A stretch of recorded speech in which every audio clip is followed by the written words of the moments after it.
Bom dia, oitavo ano, tudo bem com vocês? Eu estou muito bem aqui em casa, quietinha, trancadinha. Eu espero que vocês estejam bem de saúde e tranquilos em casa também, tá?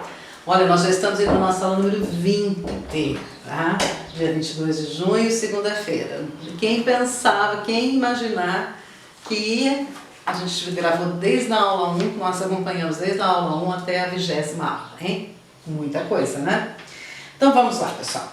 Lá na página 68 do nosso livro de leitura e produção de texto, tem mais um texto relacionado ao assunto consumo consciente. Então veja, a unidade 3 inteira fala sobre consumo consciente, né? Nós já vimos um texto que tinha tabelas, que tinha gráficos, tá? Depois nós vimos uma entrevista com uma representante de uma ONG, ela explica o que é consumo consciente, reciclagem de lixo, etc. Agora nós vamos ver mais um texto, tá? Lá na página 68. Primeiro nós vamos descobrir quem escreveu o texto e onde ele foi publicado. A indicação bibliográfica do texto está lá na página 69. Dá uma olhadinha aqui, ó. Eric Van Farfan, Vicky Muniz, Recicla Catadores do Aterro do Gramacho, em Lixo Extraordinário, revista Eco 21. Número 171, disponível no site www.eco21. Então é um texto que foi publicado em um site, tá? E quem escreveu foi Eric Van Farfan. Qual o título do texto? Vicky Muniz recicla catadores do aterro do Gramacho em lixo extraordinário. Aí nós vamos ver quem é Vicky Muniz, tá bom? Olha lá. O artista Vicky Muniz criou obras de arte com os detritos que eram despejados no então lixão no Jardim Gramacho, como se pode ver em Mãe e Filhos, Suelen, 2008, 231, 10 centímetros por 1,80. Então veja, ele fez essa obra de arte, esse quadro, usando elementos de um lixão, usando lixos, usando coisas que as pessoas não usam mais e que descartam. Então ali tem de tudo, né? Se você der uma olhada ali, você tem latinha de refrigerante, embalagem, casca de alimentos, casca de frutas, pneu velho, tudo que as pessoas jogam lixo, tudo que eu jogo, tudo que você joga, né? Muitos desses dejetos aí não são reciclados, as pessoas só vão jogando. Então, Vicky Muniz é um artista que consegue fazer uma obra de arte a partir do lixo, tá? Então vamos. O documentário Lixo Extraordinário relata a trajetória do lixo despejado no Jardim Gramacho, o maior aterro sanitário da América Latina, localizado na periferia de Duque de Caxias, na extremidade norte da Baía de Guanabara, que recebe diariamente toneladas de lixo produzidos pelos habitantes do Rio de Janeiro e municípios vizinhos. Filmado ao longo de 2 anos, agosto de 2007 a maio de 2009, Lixo Extraordinário acompanha o trabalho de Vicky Muniz. Nesse lugar, ele fotografou um grupo de catadores de materiais recicláveis com o objetivo inicial de retratá-los. No entanto, o trabalho com esses personagens vai revelando a dignidade e o desespero que enfrentam quando sugeridos a reimaginar suas vidas fora daquele ambiente. A equipe tem acesso a todo o processo e, no final, revela o poder transformador da arte e da alquimia do espírito humano. Inaugurado em 1970 como uma instalação para resíduos sólidos, o aterro se transformou em moradia para uma comunidade anárquica de catadores durante as crises econômicas dos anos de 1970 e 1980. Esses catadores viviam e trabalhavam no lixo, com a coleta e venda de sucata e materiais recicláveis. Ao redor do aterro se estruturou a favela do Jardim Gramacho, que tem uma economia totalmente dependente do comércio de materiais recicláveis. Os trabalhadores removem diariamente toneladas de materiais recicláveis. Assim, eles prolongam a vida do aterro, eliminando materiais que teriam sido enterrados e contribuem para o ex-lixão ter uma das taxas de reciclagem mais elevadas do mundo. Então, olha só a importância disso, hein, pessoal? Então, esse artista, ele consegue fazer obras de arte com os elementos que tem no lixão, com o lixo do lixão, tá? Aí ele entrevista as pessoas, ele fotografa, depois ele monta um quadro ou uma escultura a partir daquilo que ele viu, né? Onde fica esse lixão mesmo? Dá uma olhadinha lá no primeiro parágrafo, rapidinho. Onde que fica? No Jardim Gramacho. Onde é o Jardim Gramacho? Na periferia de Duque de Caxias, na Baía de Guanabara, no Rio de Janeiro. Tá? E ele é o que, esse Jardim Gramacho? É o maior aterro sanitário da América Latina. Tá? Em volta, perto desse lixão, tem uma favela, favela do Jardim Gramacho, certo? Isso, o que é mais importante tem no texto? E as pessoas que moram nessa favela, as pessoas que vivem desse lixão, não conseguem imaginar a vida delas fora dali. Por quê? Porque muitos, desde que nasceram, são relacionados, vivem no lixão, a vida é o lixão. Você já pensou que tristeza? Principalmente nessa época de pandemia, como é que você fala com uma pessoa que vive no lixão? Lava as mãos, usa máscara, não coloca a mão no olho, evita colocar a mão na boca, mantenha distanciamento social. Gente, esses cuidados são inexistentes no lixão, além do que, imagina o cheiro, né? Imagina a situação de calamidade, de pobreza. Então, às vezes a gente reclama, mas a pandemia é isso, a pandemia é aquilo, mas existem pessoas que sofrem muito mais nessa pandemia do que nós estamos sofrendo, né? Então aí fica aí um pensamento para a gente não reclamar tanto, né? Para a gente se adaptar um pouco mais às circunstâncias que nós estamos vivendo, certo? Então vamos lá. Vamos lá comigo, exercício 8 e exercício 9. Tanto um quanto o outro são um exercício de alternativas. Então lá no exercício 8 você tem lá A, B, C e D. Vamos ver o que está pedindo e qual a alternativa correta. Assinale a única alternativa que não traz uma interpretação coerente da obra de Henrique Muniz, ou seja, que não traz, que não é adequada à obra dele. A. O quadro mostra uma família que foi representada pelo artista com as mesmas técnicas e materiais de pintura usados nas obras renascentistas da Europa, como as de Michelangelo. B. A obra traz um retrato artístico criado com resíduos despejados em lixões, produzidos pela sociedade, geralmente ignorados pelas pessoas que os produzem. C. Ao aproveitar materiais descartados para produzir uma imagem artística, essa obra pode ser considerada um exemplo de reciclagem. D. O lixo tornou-se a matéria-prima para uma obra que tem como característica a beleza artística, contrariando o seu destino originário, comum. Então, olha, as letras B, C e D estão corretas. A única alternativa aí que não está correta é a letrinha A. Então é a letrinha A que você vai assinalar, porque o exercício pede. A única alternativa que não traz uma interpretação. Quando ele fala lá, olha, que essa pintura aqui tem as mesmas características das pinturas renascentistas, por exemplo, de Michelangelo. Não, né? Se você observar bem os traços de Michelangelo, não são nada parecidos com isso. Mesmo porque o pano de fundo aqui para a mulher e os filhos é o lixo, né? Você acha que Michelangelo ainda não tinha essa concepção de que o lixo que você joga no chão, sabe, não vai para outro lugar, que isso pode virar um lixão, certo? Apesar de haver pobreza naquela época, mas a concepção do lixo era diferente. Exercício 9, vamos lá ver então. Agora a 9 tem mais alternativas, hein? A 9 tem A, B, C, D, E e F. Agora você vai colocar falso ou verdadeiro. Compare as declarações feitas por Ana Neca na entrevista com a obra de Henrique Muniz. Então, só para relembrar, não vamos ler de novo não, mas só para relembrar. Ana Neca é essa pessoa que foi entrevistada aqui. Então, é para você relembrar o que ela fala. Classifique as afirmações, para comparar as afirmações da Ana Neca com o quadro e colocar falso ou verdadeiro nas seguintes afirmações.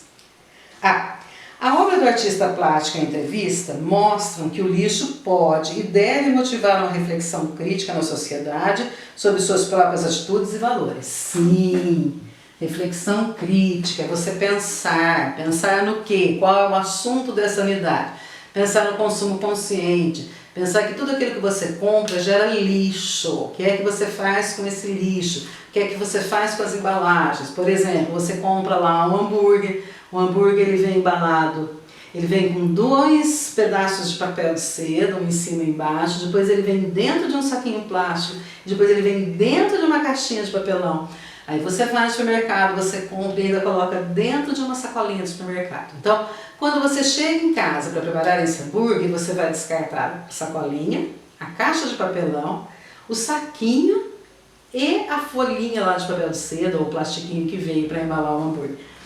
Todo esse lixo que você gerou, o que vai ser feito dele? Ah, a sacolinha eu vou reutilizar. Ótimo, perfeito. Né? Você vai colocar lixo e depois você vai descartar. Muito bem. Ah, caixa de papelão eu posso colocar para reciclagem. Muito bem, o papelão é reciclado, o plástico também é reciclado.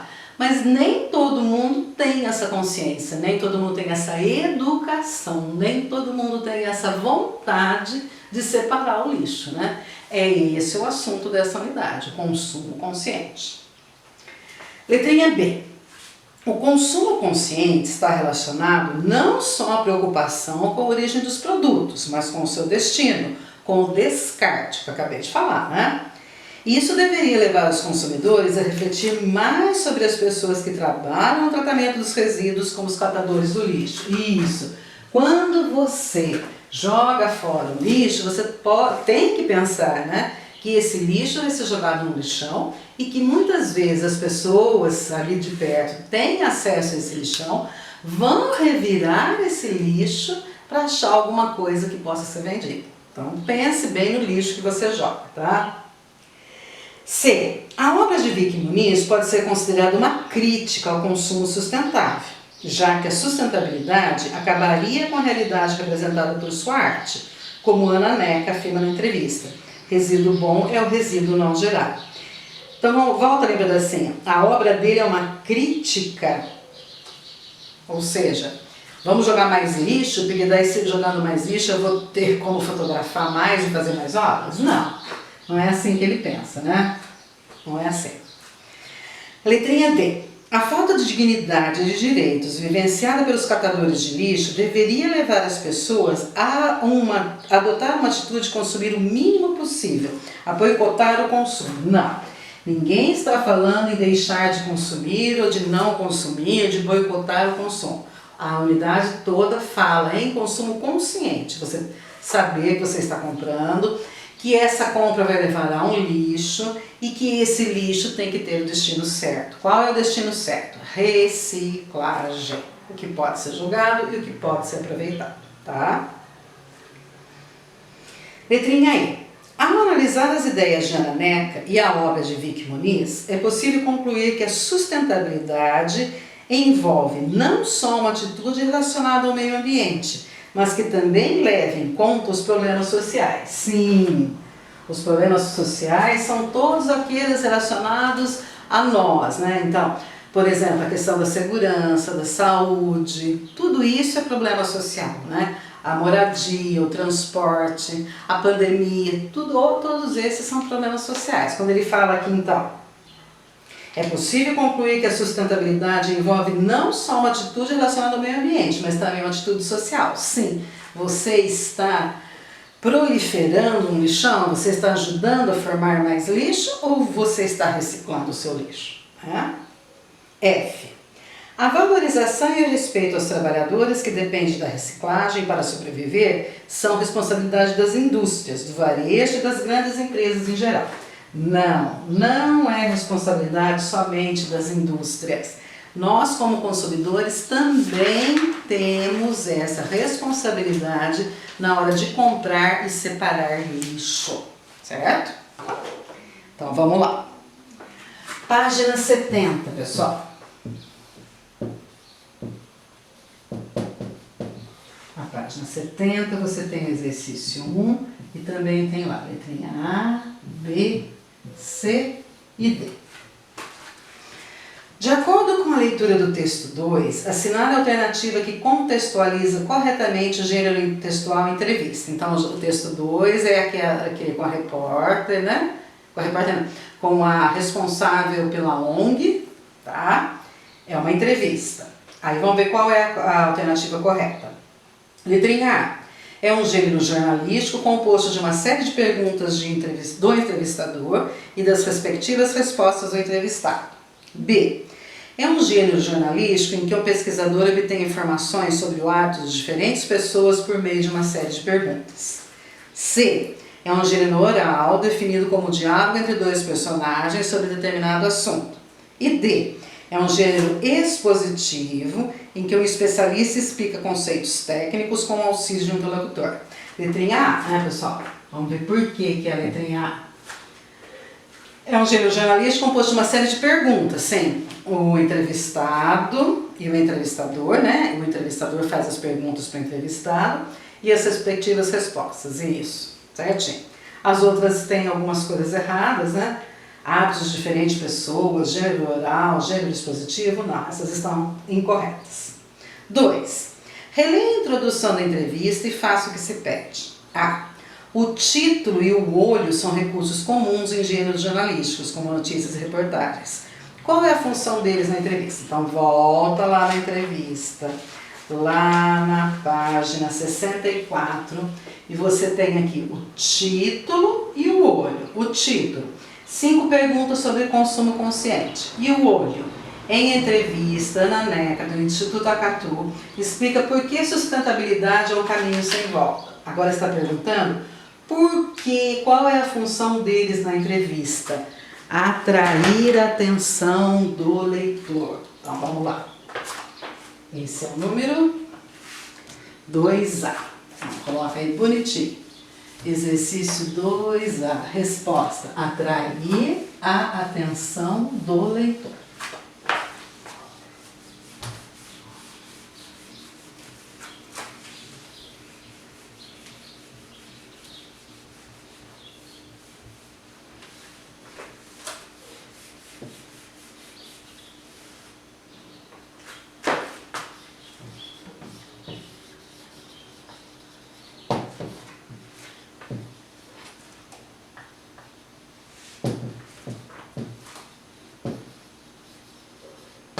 Olha, tanto título quanto subtítulo. O subtítulo na reportagem, numa entrevista, é chamado de olho. Então, a manchete e o olho. Os dois têm o objetivo de chamar você, chamar o leitor para ler aquele assunto, aquela reportagem, tá?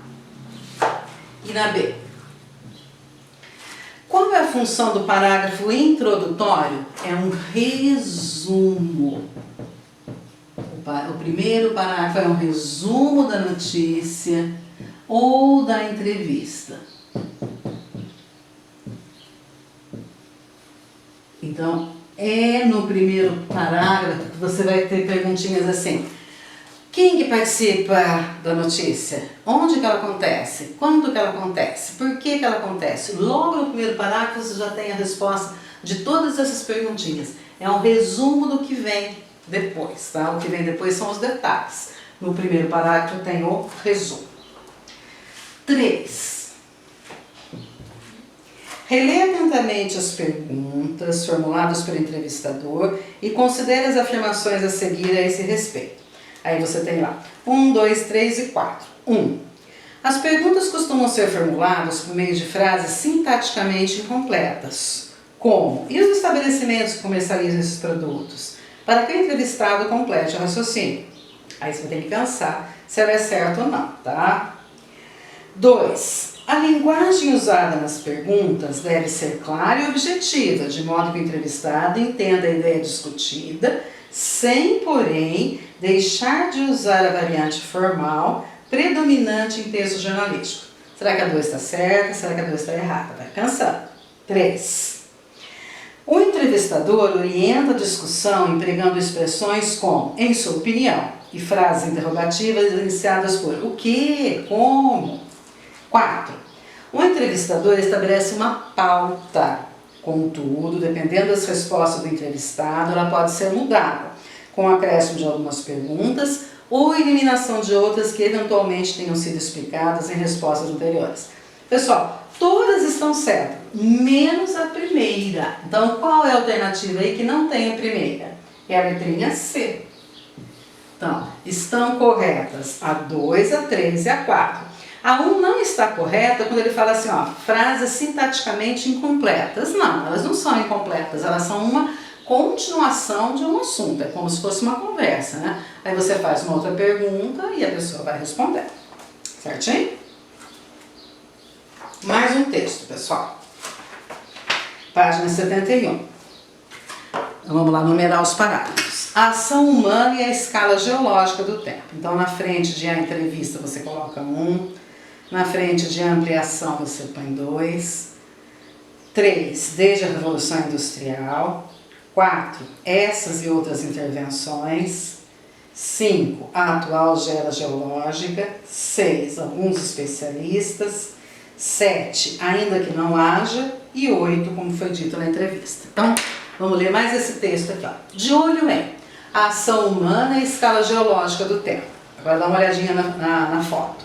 Lixão em Buíque, Pernambuco. A produção excessiva de resíduos é uma das consequências do consumismo. A entrevista concedida por Ana Neca aborda um dos mais importantes temas de discussão da atualidade. O consumo tem o poder de transformar o mundo. A ampliação da oferta de produtos aumenta a geração de resíduos e continua demandando a exploração dos recursos naturais como fonte de matérias-primas. Essas ações causam enorme impacto ao meio ambiente e ameaçam a vida na Terra.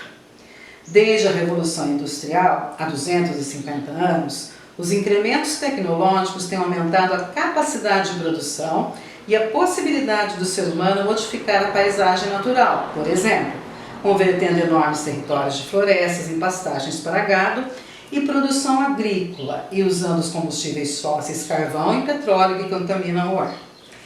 Essas e outras intervenções alteram o aspecto da superfície terrestre e o clima do planeta, pois, embora as mudanças climáticas globais sejam eventos naturais, o aquecimento global da atualidade é uma anomalia na dinâmica natural da Terra, intensificada pela ação do ser humano.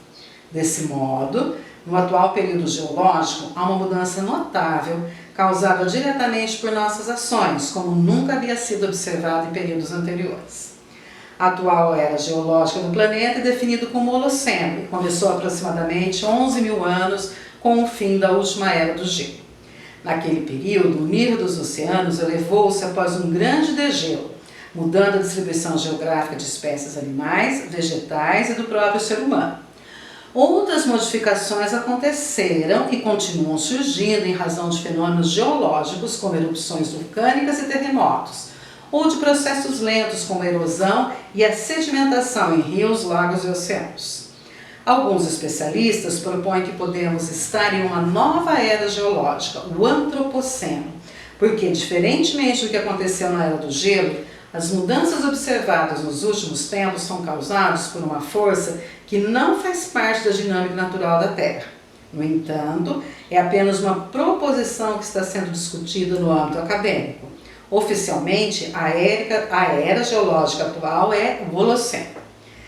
Ainda que não haja um consenso sobre a real dimensão da interferência humana na paisagem terrestre, essa discussão nos ajuda a refletir no poder que podemos exercer, como consumidores, de causar mudanças.